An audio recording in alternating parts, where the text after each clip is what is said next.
Coffee. I didn't even have a coffee talk. Coffee talk. Coffee. Coffee. You say it. What? Coffee. Coffee. Coffee. I Right? know. People always give me shit about my accent.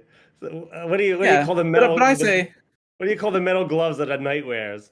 oh yes, I love this one. What do you call? What do you say? What do you say? Yeah, what do you say? Gauntlet. But no, what do you say? Gauntlet. What? Wait, what do you say, Chris? No, you Gauntlet. say what It's is a gauntlet. it? Gauntlet. It's a gauntlet, not a gauntlet. It's a gauntlet. Yeah. Gauntlet. And let's drink some coffee with the gauntlet.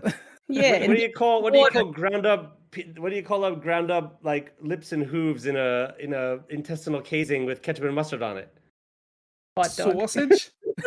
Oh yes, a hot dog, hot Oh. dog. Hot Hot sausage. dog. That's Hot Boston. dog. Hot dog is Boston. A hot dog and a coffee.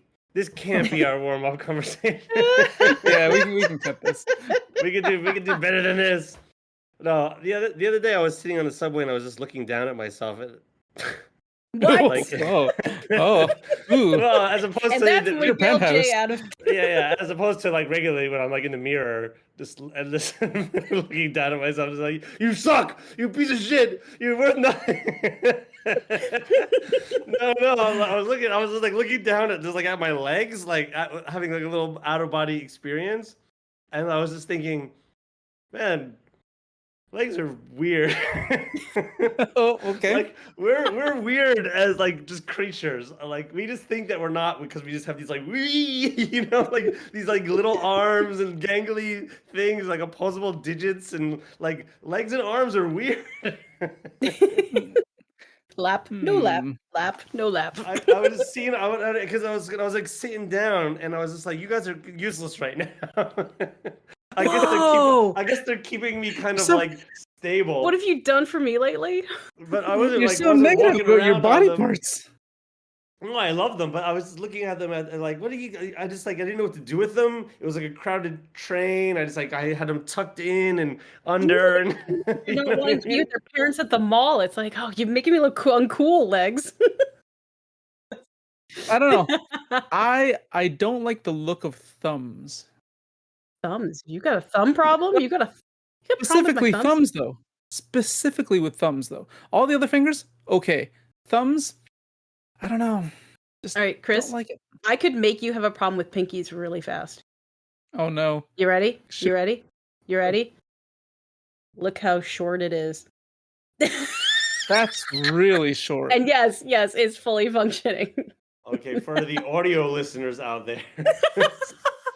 Good grief. My pinky looks like it's missing an entire segment, but it's all there. It's all there.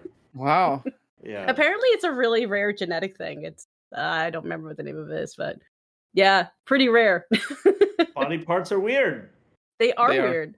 right? Okay.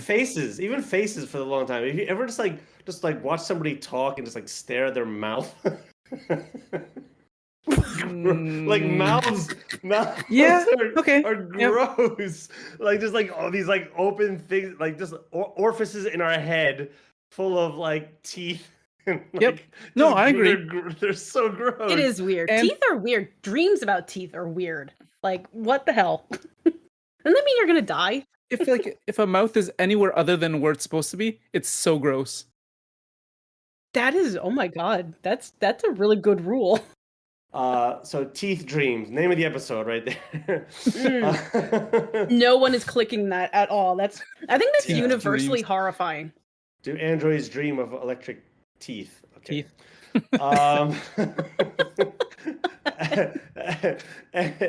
Anyway, from teeth to noses to legs to arms to hair to body soap to shampoo to conditioner. There we We're go. talking about conditionals. Yep. Which Saw it. anyone that knows anything about linguistics would say, oh, by that you mean if-then statements. Well, sort of. But I think with RPGs, I'd like to also kind of lump in status effects here as part of this conversation. But let's, as always, begin with how do we define our terms here? What do you see as a conditional or a conditional effect in an RPG game? Something that alters the normal state. There we go. Something that also alters the normals. The normals. Alters the normals. Normies out of here. To me, it's honestly anything that changes. Like, I'm going to expand on what Chris said, but for me, it's more like the effect it has on a character from their normal state. So things like sudden insanity to me are conditionals. Like anything that forces you to not be on autopilot, it can be a conditional beyond the atypical poisons, disease, sicknesses, all that kind of stuff. The physical things, I quite enjoy the mental ones. Yeah, you got burn, haste, slow, poison, all that kind of stuff. And there's a lot of conditionals or status effects that can be used better when you're using a mat. I'm going to admit that, especially a lot of the movement ones. Difficult terrain, slow movement, double movement, all that kind of stuff. That all really works better when you're using battle mats. But I mean, you can still make rolls and do pluses and minuses to the DC and all that kind of stuff when you're using Theater of the Mind with conditional effects. But at the basis of my conversation, everything's going to go back down to an if-then statement, because I think conditional and the conditional effects can still be part of the story. That is, if you're playing in a campaign scenario, that is, the fighter, local hero who's trying to save the village, well, if they don't, yada yada, what happens to the hero then? Do they have a skill until they either pass or fail that then gets better or it gets taken away, and so on and so forth? So you've got your baseline character at a level, but you also have baseline character kind of motivations that, following if-then statements, change, right? Okay, if I do not pass my saving throw, I get poisoned. So if I don't pass it, then I'm poisoned. Now I have the effect of poison. If I don't save the village, then I get the effect of whatever, right? So conditionals are things that are changed by an event, or if we're going to focus on just status elements, it's that. So, but I'm kind of taking like a perhaps a little bit broader satellite view of it or something like that. Far broader than what I planned. So please do, because most of the examples I imagine for this are like very, very like things you wouldn't normally think of. So yeah.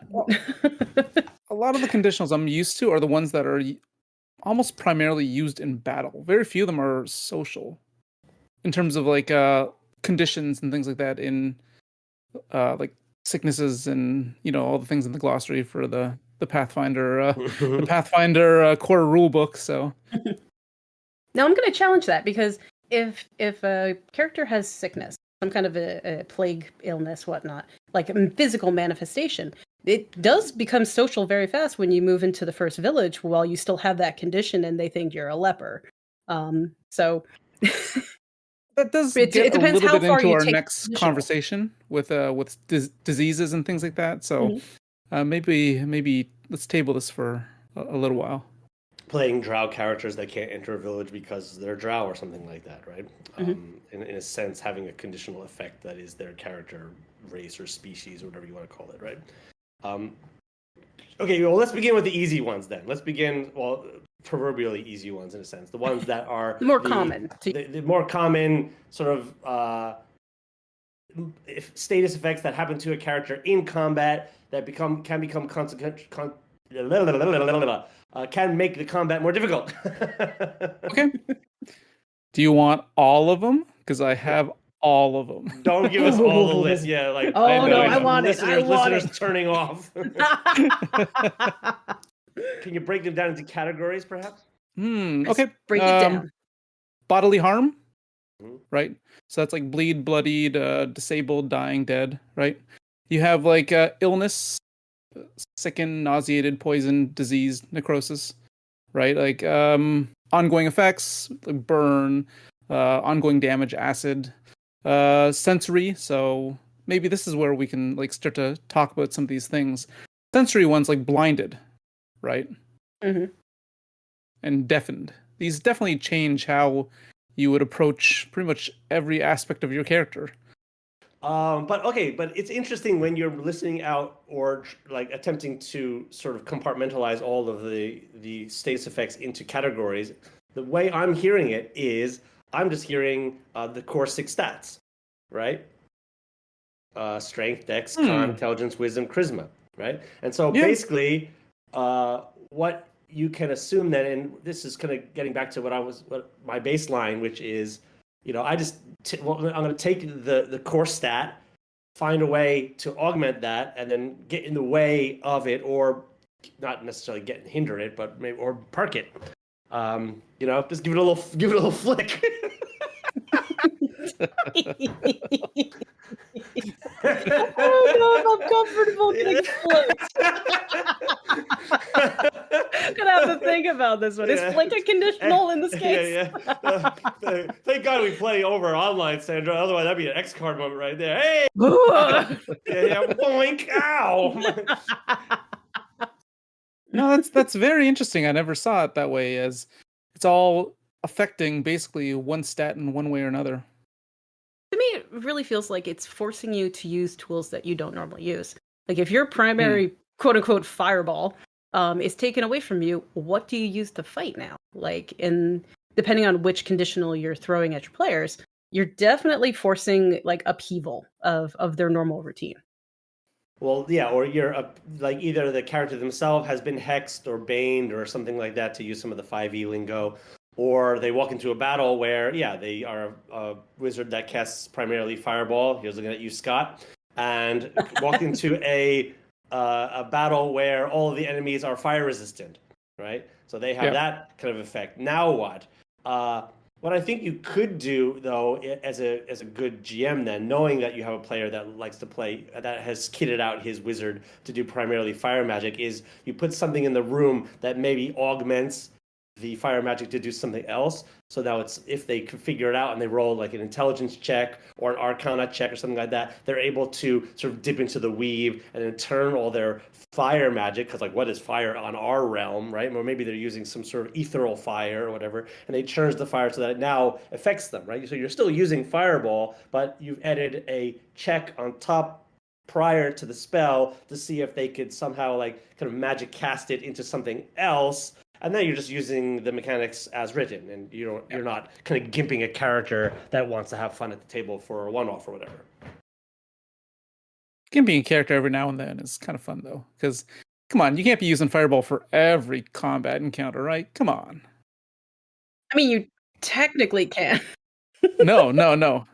Fireball's always the answer. It's always the answer. It's always in fashion. It's always fun. Our late great friend Scott, that was his answer to many things. It was. Yeah. Do you guys have some favorite conditions that you like to use? I can say favorite ones that I like having done to my characters. Okay. Yeah, go for it. Three main ones that just tended to historically be a lot of fun. As I mentioned earlier, in Insanity, like temporary, like whatever's gone wrong, whether it's like you've seen something traumatic or you've just been inhabited by some kind of like being, things like that. Like that kind of loss of control and then having to act like that is so much fun as a player. Prophecy, if suddenly you just out of nowhere, your brain kind of betrays you and gives you something you have to suddenly work with. That's a lot of fun to me because it's like a whole new puzzle that just appeared for you. But I think my favorite is Burden of Knowledge. And that's when your character suddenly learns something that alters everything. And it's a bit of a strange one to call a conditional, but as long as they have that knowledge or until that knowledge is acted upon or taken away or whatnot, it's a whole different game with that. Wouldn't I just be stupid? Yeah, right. The world would be so much easier for me to get through on a day-to-day.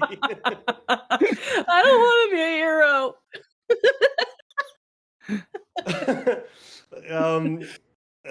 Great suggestions. Those are awesome. I think as for like, I've been recently playing a lot of Baldur's Gate 3. Haste all the way, baby. Just haste. You double actions. Oh my goodness, it's amazing.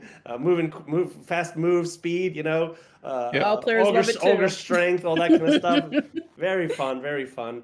To be fair, for my own campaign, I don't think I do add a lot of status effects that have a mechanical value. They definitely have an RP value, heavy RP value, but it's hard for me to come up with something just thinking of it in the moment, and even before we got on for recording, having thought about it.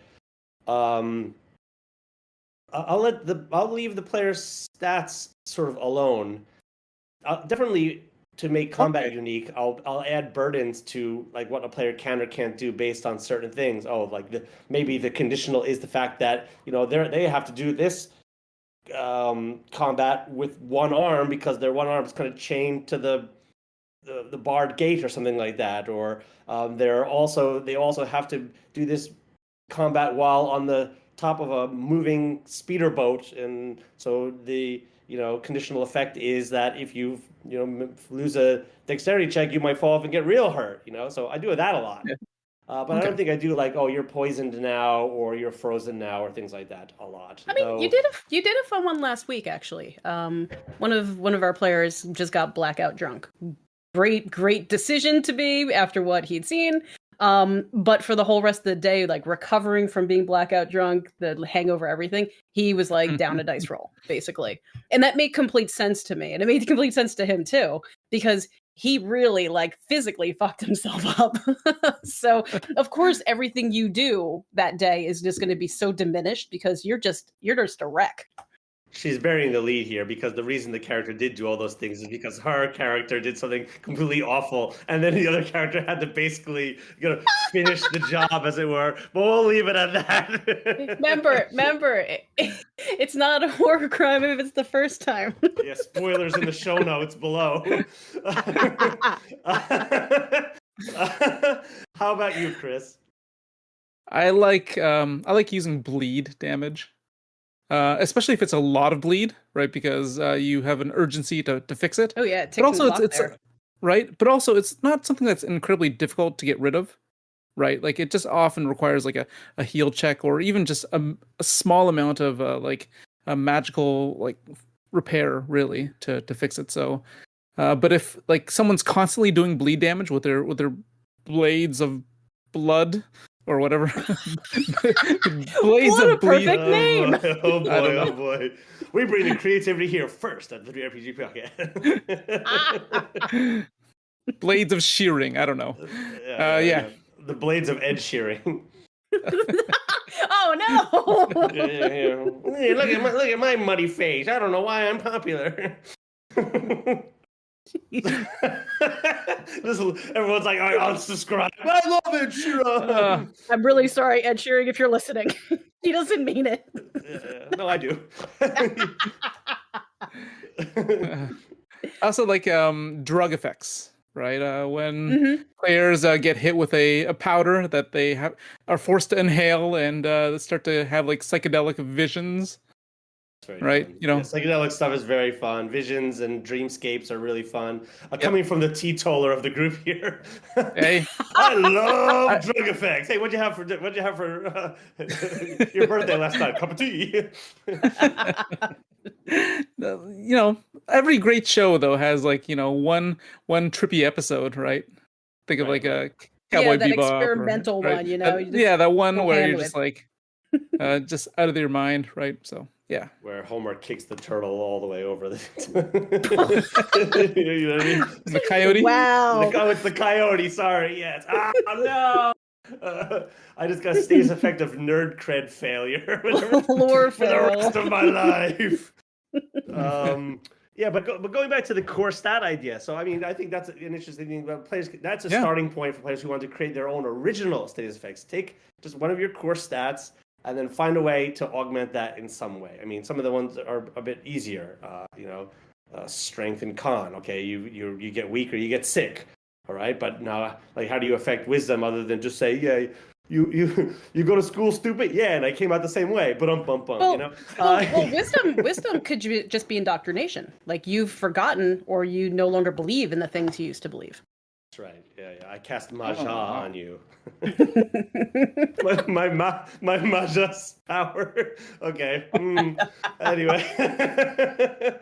Yeah, within the combat realm, I mean, whenever I play an RPG game, like on console or something like that, they kind of annoy me. And I think that's why I don't use them all that often, unless they serve like a story function or they make an enemy really interesting or they just have them because it fits the kind of okay, what's the character doing? They're like a mad scientist that's like poisoning the river of this town, blah blah blah. Okay, well then they might use poison as an effect skill, but they're not just going to be like a poison monster for whatever reason. When I'm playing a video game, like what do you do when you get a status effect? It's the first thing you try to do is just get rid of it so you get back to normal, and you're just losing combat economy. It's like even when my game design choices when I'm making card games and board games, I hate the like lose a turn mechanics or anything like that, or lose an action mechanics. It just really those are the worst. just seems a bummer. It's just like, okay, you because you rolled bad, now you just don't get to play anymore. So it's like a double failure. It's like, mean. It's just mean. Yeah. So I think that's why status effects and conditional should be story driven, in my opinion. But to make a combat really challenging, fun. But the tough part is balance, right? Because playing a TRPG is like playing an online RPG game where you can't like scum save, where you can't, if you fail the combat encounter, you're all dead. You're dead. Get out of here. And it's easy to balance a game when characters are on their baseline. Once you start adding all these effects and stuff like that, it throws the gears all out of whack. You know what I mean? And I mean, I don't like to throw like. Oh, sorry. No, go ahead. I don't like to throw a lot of different ones. Maybe I'll have like one or two featured in a combat, right? Just to like throw them off guard, right? Like I love when someone gets grappled and then they don't know what to do, right? Yeah, grappling. I now as we are kind of waxing lyrical about this, I think the most common status effect / conditional that I use is the terrain. I always use terrain effects. It's always going to be during a rainstorm or in the fog or on a moving platform or something like that changes, or the battle begins on the second floor, then ends up moving into the first floor, which is crowded full of peasants and innocents and things like that you now have to protect and all this kind of stuff. So in a way, that's part of it. Or you have to take out this baddie but not be seen by it. So the conditional effect is stealth that's necessary. So I'll do that a lot.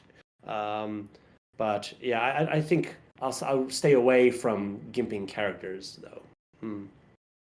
Well, can we come up with any interesting ideas for original conditionals? I came up with one. Status effects that before we move into our break.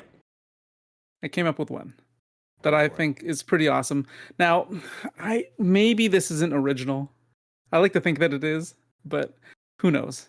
So my new condition is called numb. All right? And when someone gets numb, the player no longer knows how much HP they have, and also the amount of new damage that gets done to them is kept away from them. Right? And I think that's incredibly scary. Schrodinger's character. Don't look. So like pretty much the DM gets to view how much HP and no one else can do it. Because their character doesn't know how badly they're getting killed. Roll dice in a cup and then boom, and then pass it over. Yeah, pretty much like that, right? And like other people can figure it out by doing like a standard heal checks and things like that, and that's the only way that you could potentially find out, and that requires like a standard action, of course, right? So yeah, you're numb. That's some good tension. Ooh. Any status effects that have like a meta element that like allow the players at the table to do something that's unique, communicate in a different way, or have to adapt their play style could be really fun. Things that like instantly change initiative order in the middle of combat could be really fun. Things that just like throw a little wrench into the works.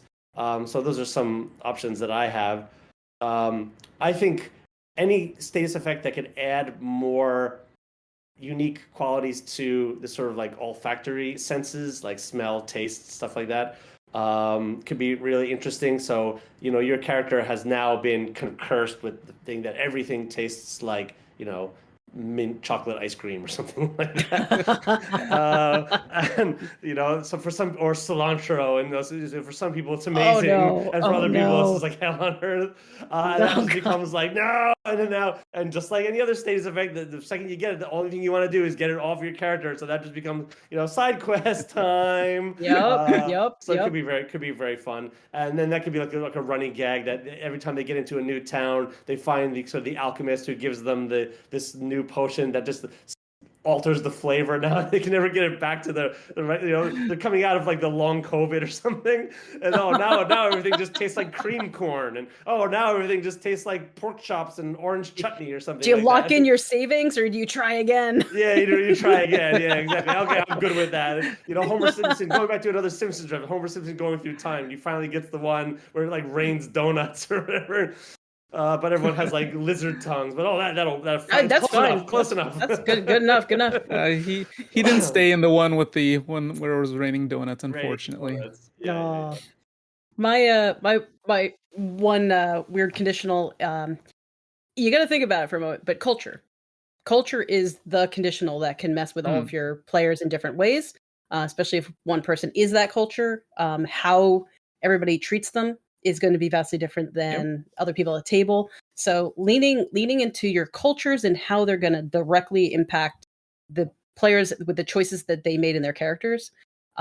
It's just such a hidden fun thing, because you could be the most charismatic bard, but you go into that one country that hates your music, your face, your something, the sound of your voice, something and all of a sudden that is a massive conditional for a charisma character. Why am I picturing like some 80s buddy cop movie where it's like, there's like, you got the redneck bard, it's like he comes in and like the record scratch, and like, we don't serve your kind in here. Tip of the day. The guy walks away with like assless chaps on. But it goes in reverse too, because we're playing with a culture that's very technologically advanced, very fashion forward. You walk in there looking like anybody else on the planet, they're like, oh, the riffraff is here. So it's super fun to really lean into that as a conditional. 1920s Al Jolson walks into. Okay, all right. So with that note, let's take a break for our sponsor. No, wait. You don't have an original one. I just gave a bunch of them. The idea of I don't have to repeat them. Go back. I don't answer to you, Chris. Yeah. I don't repeat myself ever. All right, everybody, time for a break. I don't repeat myself ever. Wait, what? Status effect. Okay.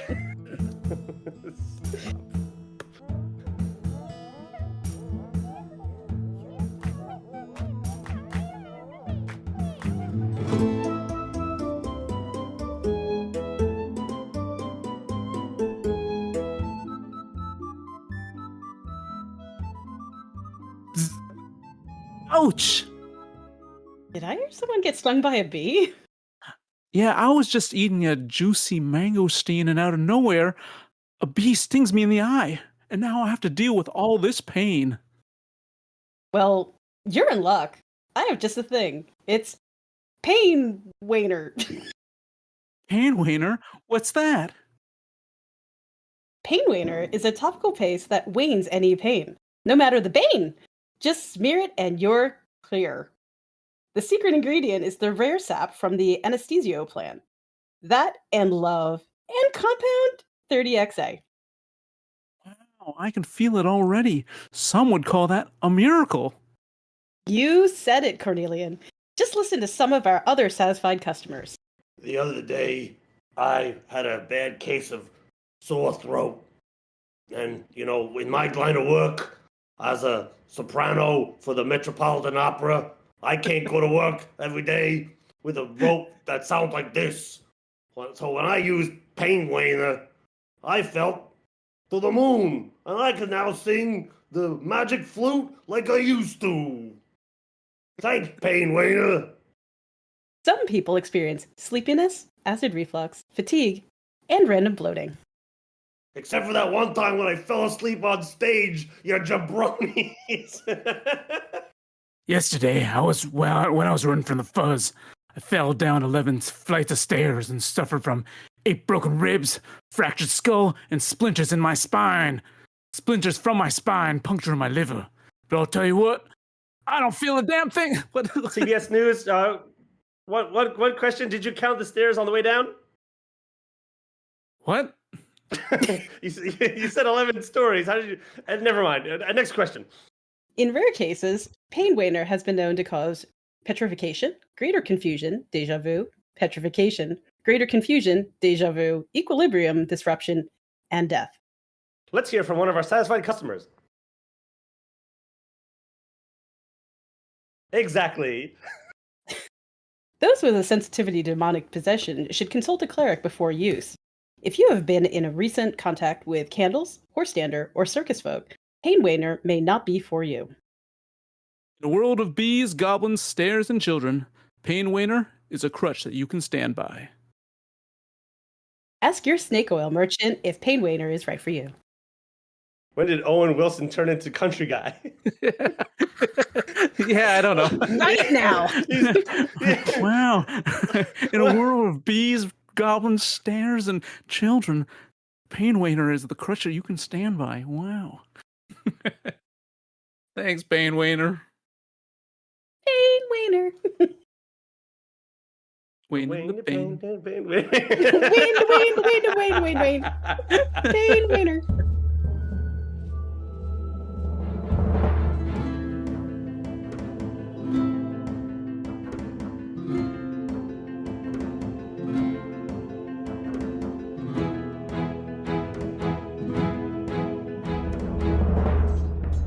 Man, after using too much pain waner, I'm starting to feel ill. Wait, what? What are we talking about? Part 2, diseases. Okay. Here we go.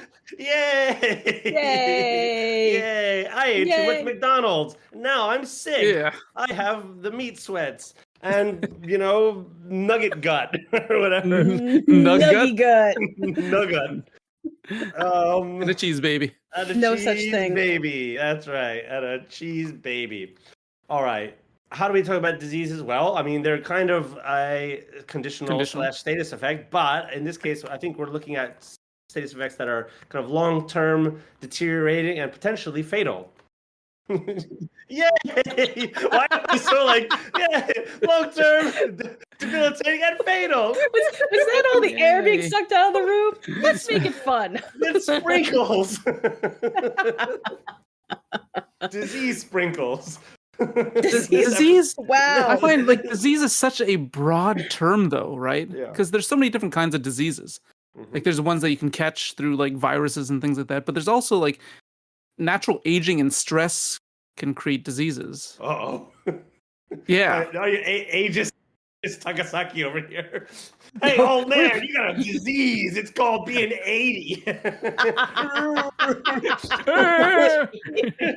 Push 11 flights of stairs. We filmed this We'll podcast all on top of be a there. 12-story building.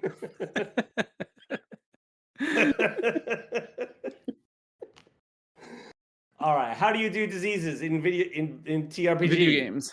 And Yeah. What comes to mind is a situation that came up in a previous campaign where somebody got into a fight, got stabbed by a poison dagger, and incurable to the best of our knowledge, right? But you're still looking for the cure. So that led to a whole arc of going to different places. So it became a vehicle to explore other cultures to see if they had a cure for this. It was just a very slow, methodical. It will kill you, but you can still function for now until you can't.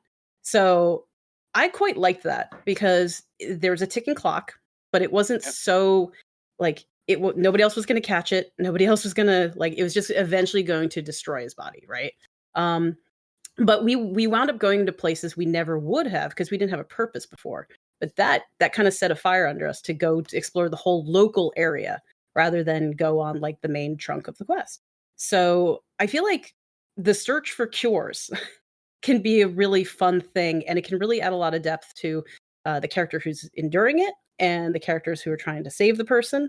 And basically it asks the group to answer the question, what will you do? How far will you go to save a party member? and that opens up a whole lot of fun. Yeah, it also gives the ability to have a reason for finite resource counting. I mean, it seems silly to have your archer character have to count how many arrows they have unless you're doing like a real, like one of those type of survival campaigns where it's all about can you get to the place with the limited amount of resources that you have. But when you have a sort of like a disease conditional in play, well, maybe you have, enough kind of toxins, enough pain waiver, whatever, to Waner. moisten your glands with until you get to the next point of That's call. how you cure disease. No, every player's handbook should have cure disease renamed as moistened glands. As the cleric, My like, glands you have are so take, moist. You have to take this spell. I don't want to.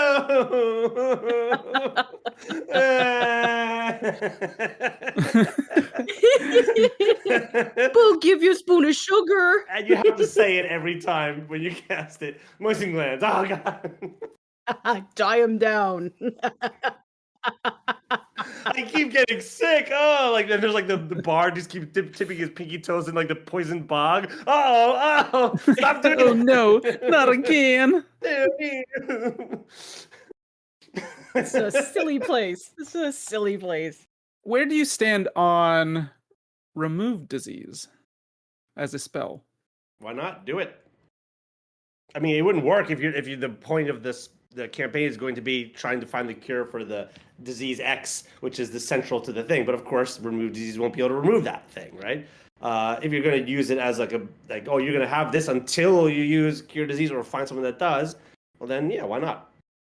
Right? It depends on the rarity / lethality of the disease you want to give to a character / NPC / villain / community, whatever.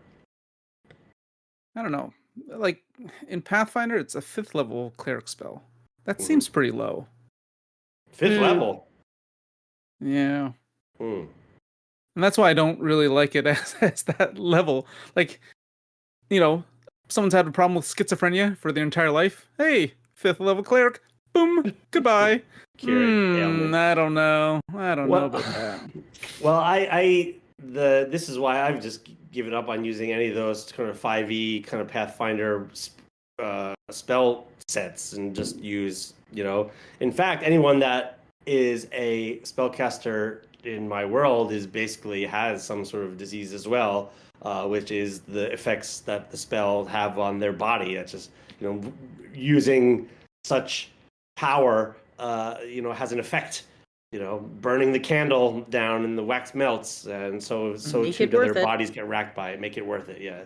And in a way, by doing that, it also puts a natural but not kind of limited numeric value to like spell slots, essentially, right? Let the character go big, let them do what they want, but they know that it's going to come back to them on the reverse side at some point. So it's like a fun little push and pull that way. So therein lies the rub of limiting a caster's spell use. But then you make the powers pretty, pretty powerful to compensate.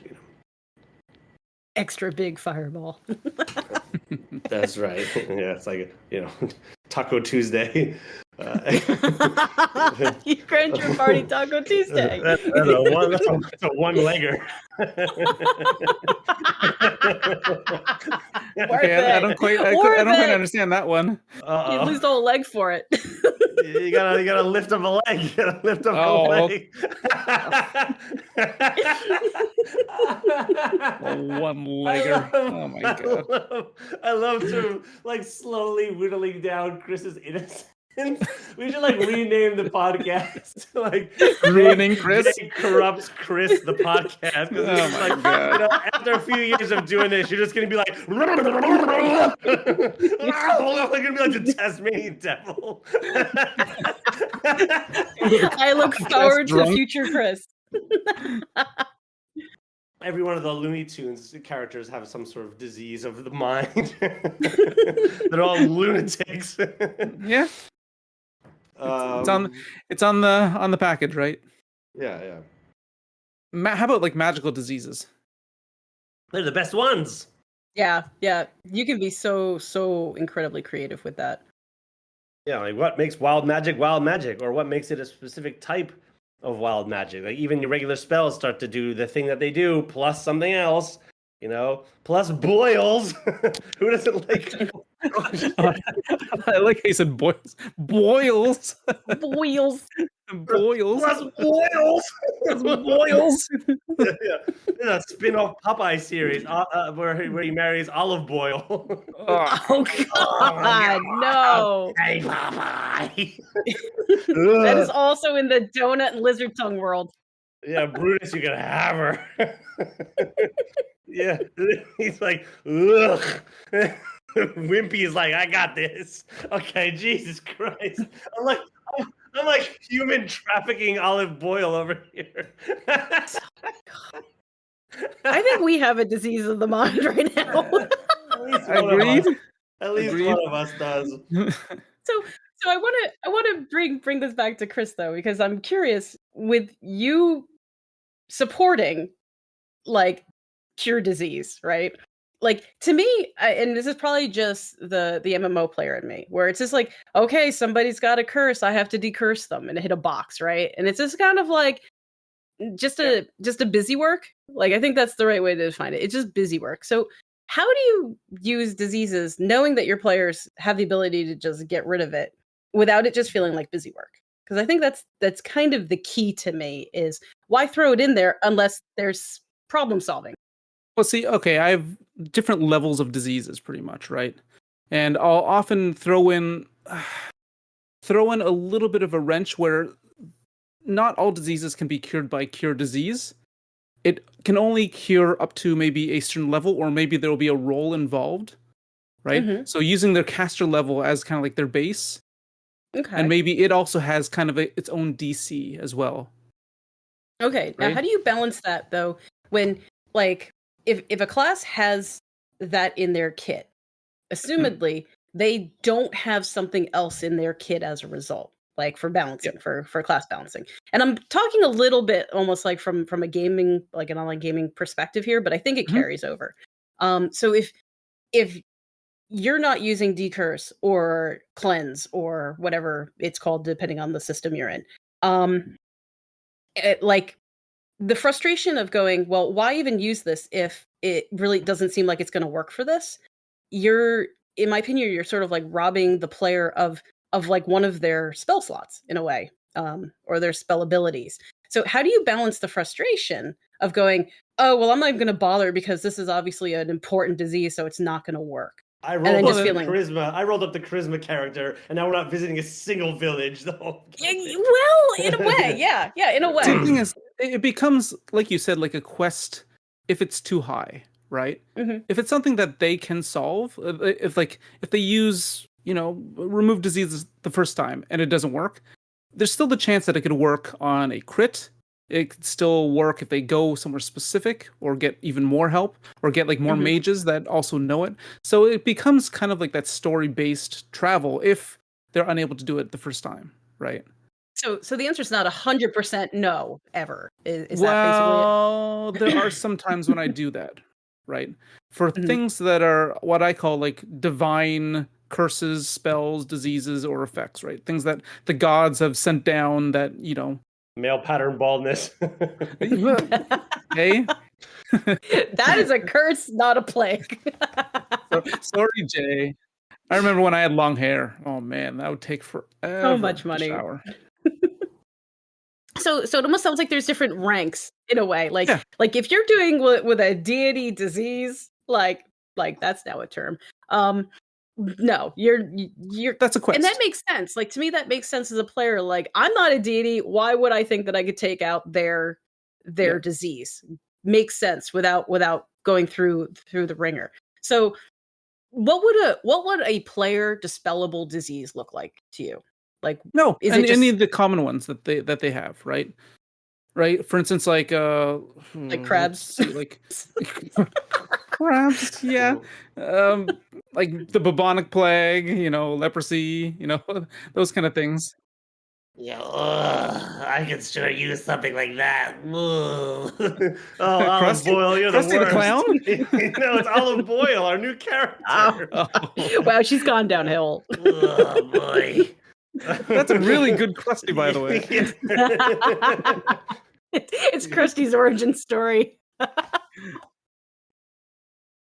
yeah, I do love also creating my own diseases as well, right? Like that's one of the things you get to design some pretty cool effects, I think. So like one of my favorite ones, the char seam rot, where it looks like almost like those seams of magma like start to crawl across your body, right? Ooh, And that fever sounds fever like it would follows. be awful.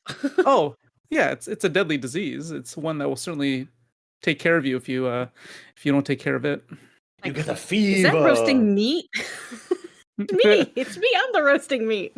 You have the urge to dance disco style anytime you hear music, Oh yeah, dancing plagues. Those are weird. Yeah, I think what it would require is like a sort of mid-campaign session 0 again. That kind of talk with the player and be like, okay, I know this is the spell that you have, but it's gonna serve a story role here. It might be gimped. Maybe I'll give you an additional slot here to compensate or something like that if you're going to sort of wiggle around with the systems in this kind of manner, right?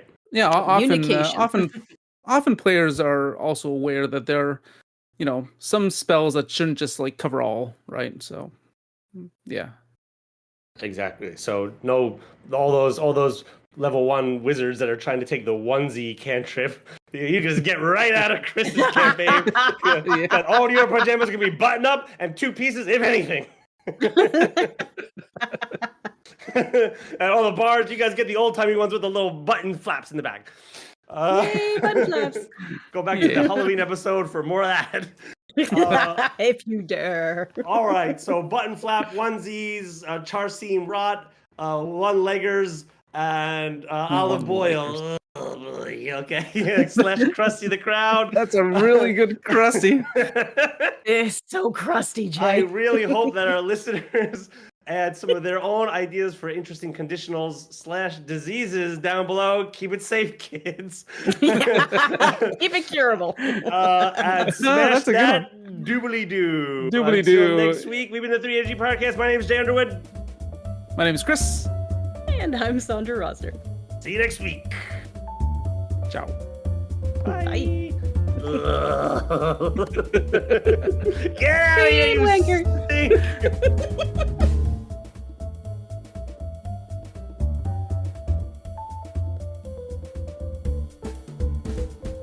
The 3RPG Podcast is produced and performed by Sandra Rosner, Chris Takasaki, and Jay Underwood. Music and audio editing, mix, and master is done by Jay Underwood, art by Chris Takasaki. If you'd like to be a guest on the show or have any questions, please email us at 3rpgpodcast@gmail.com. If you would like to support the 3RPG Podcast, please visit our Patreon or visit our website at www.3rpg.com. That is THREERPG.com.